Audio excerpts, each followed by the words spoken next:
चौधरी, आपकी हिंदी की टीचर। बेटा आज मैं आपको हिंदी में 4th लेसन ऋतुराज के क्वेश्चन आंसर राइट करवाऊंगी। ये देखिए आपका है नई उड़ान, ये आपका नई उड़ान है, बुक का नाम है ये, ठीक है।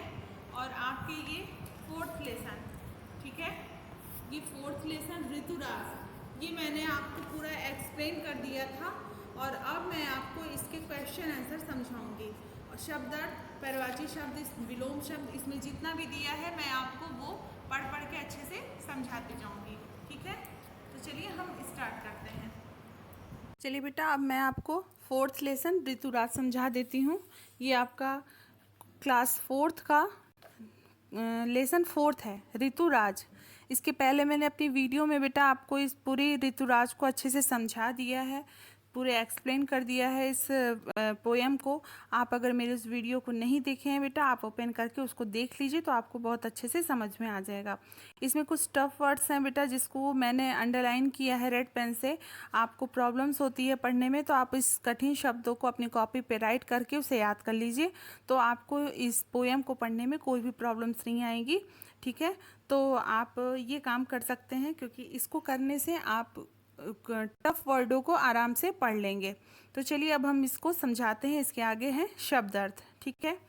शब्दार्थ, शब्दार्थ पढ़ाने से पहले बेटा मैं ये बता दूं, ऋतुराज में जैसे ये सावन का महीना है, जब बारिश होती है तो इसके बारे में पूरी बातें इसमें बताई गई हैं, ठीक है। तो अब हम चलते हैं शब्दार्थ पे। शब्दार्थ है उपवन मीन्स बाग, नभ मीन्स आकाश, कोयलिया मीन्स कोयल होती है, डारी मीन्स डाल, जैसे किसी की भी डाली हो, आम की हो, नीम की हो, किसी की भी हो, डारी मीन्स डाल।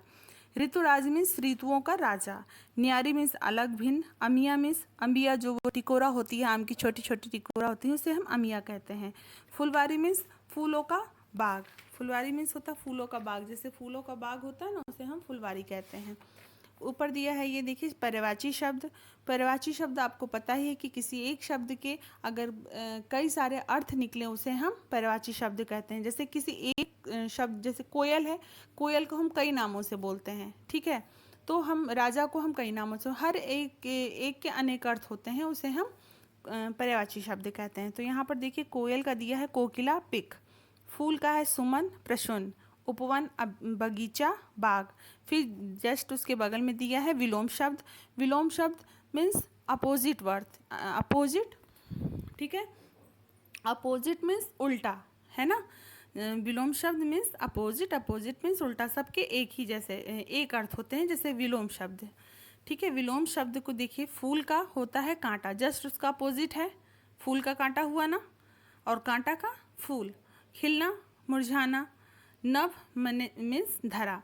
बेटा आप कंफ्यूज में मत होइएगा, विलोम शब्द और अपोजिट और उल्टा को मैंने कहा कि एक अर्थ होता है, मतलब कि एक अर्थ क्या होते हैं, विलोम, अपोजिट और उल्टा को मैंने कहा कि सब एक जैसे हैं, ठीक है।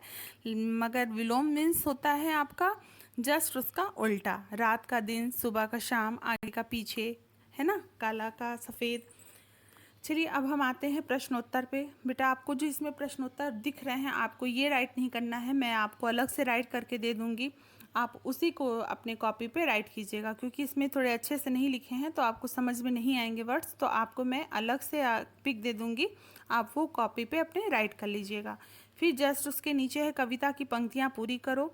तो इसमें कविता की पंक्तियाँ आपको अगर याद होगा तो बहुत अच्छी बात है, नहीं याद है तो आप याद कर लीजिएगा और गलत मत लिखिएगा। बगल जस्ट आपके इधर बगल में है ललहाती गेहूं की बाली, आप पेज पलट करके देख लीजिएगा क्या है, उपवन की शोभा हुई निराली।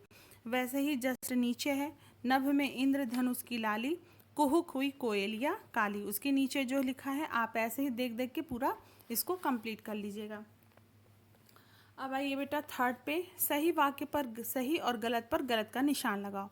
तो आपको मैंने जैसा कि पढ़ाया है बुक पोएम में, तो आपको अच्छे से लर्न हो गया होगा। शरद ऋतु में कोयल कुहू कुहू करती है, क्या ये सही है? शरद ऋतु में कोयल कुहू कुहू करती है? नहीं, गलत है, ठीक है। बसंत, तो आप वहाँ पर कट का निशान लगा दीजिएगा, ठीक है। फिर है आपका बसंत ऋतु में बागों की शोभा बढ़ जाती है, तो क्या बसंत ऋतु में बागों की शोभा बढ़ती है? हाँ बिल्कुल सही, तो आप सही का निशान लगा दीजिए। फिर है बसंत ऋतु में गेहूं की बालियां लहलहाती हैं। क्या बसंत ऋतु में गेहूं की बालियां लहलहाती हैं? हाँ बिल्कुल, तो आप वैसे ही वहाँ सही का निशान लगा लीजिए। फिर है बसंत ऋतु में सखियाँ सावन के गीत गा रही हैं। बसंत ऋतु में सखियाँ सावन के गीत गा रही हैं। हाँ बिल्कुल सही बेटा, तो आप वहाँ सही का निशान लगा लीजिए। फिर देखिए उसके नीचे है फोर्थ, बसंत आने पर किस वृक्ष की डाली झुक जाती हैं? क्या आम की, पीपल की, नीम की, अमरूद की? इसमें क्या दिया है? आम की। वेरी गुड, तो आप आम की लगाएंगे। तितली किस पर इठलाती है? माली पर, बसंत पर, फूलों पर, कोयल पर? फूलों पर। Very good. सखियाँ किसके गीत गा रही हैं? ऋतुराज, खुशहाली, बागन या फुलवारी? सखियाँ किसके गीत गा रही हैं बेटा? आप सब जल्दी से बताइए। सखियाँ ऋतुराज के गीत गा रही हैं, ठीक है। फिर है किसकी शोभा न्यारी है? किसकी शोभा न्यारी है? सखियाँ अरे सॉरी, किसकी शोभा न्यारी है? आपको अगर नहीं लर्न है बेटा तो आप देख लीजिए किस हाँ, ऋतुराज की शोभा न्यारी है। फागुन उपवन, ऋतुराज उपवन नभ, है ना, तो ऋतुराज की शोभा न्यारी है, ठीक है। अब आइए आप नीचे है, वाक्य में शब्द, कर्ता, क्रिया, कर्म आदि का आपस में संबंध बताते हैं, उन्हें कारक या परसक कहा जाता है। तो आपको ये सही कारक लगा करके वाक्य बनाना है। जैसे पहला दिया है, आम की बोरों से डाली झुक, तो से को देखिए आपको हल्का सा धुंधला करके दिया है, तो आपको यहाँ क्या बनना है? से, है ना। तो आपको ख में क्या बनना है? नभ इंद्रधनुष की लाली है। नभ में इंद्रधनुष की लाली, यानी कि बादलों में इंद्रधनुष की लाली है, ठीक। सखियाँ बसंत के गीत गा रही हैं। किसकी गीत गा रही हैं? बसंत के गीत गा रही हैं। फूलों पर तितली मंडरा रही है, ठीक है। आपको बस कारक यहाँ पर जोड़ देना है, ठीक है बेटा। और अब आपका है ये क्वेश्चन आंसर। क्वेश्चन आंसर को आप देख लीजिए। क्वेश्चन आंसर मैंने राइट करवा दिया है, इसमें साफ से मैंने अच्छे से लिख दिया है। बसंत ऋतु में क्या क्या होता है? बसंत ऋतु में गेहूं की बाली लहलहा उठती है, उपवन की शोभा बढ़ जाती है, कोयल कुहुक उठती है और सरसों की क्यारी फूलों से सज उठती है। कोयल कब कुहुक उठती है? कोयल बसंत ऋतु में कुहुक उठती है। गेहूं की बाली कब लहलहा उठती है? गेहूं बसंत ऋतु के आने पर गेहूं की बाली लहलहा उठती है। बसंत ऋतु में उपवन की शोभा कैसी हो जाती है? बसंत ऋतु में उपवन की शोभा निराली हो जाती है। तो बेटा आज मैंने ये चैप्टर आपका ख़त्म कर दिया है, पूरा हो गया है। अब आप इसको अच्छे से याद कर लीजिए और अपनी कॉपी में राइट कर लीजिए।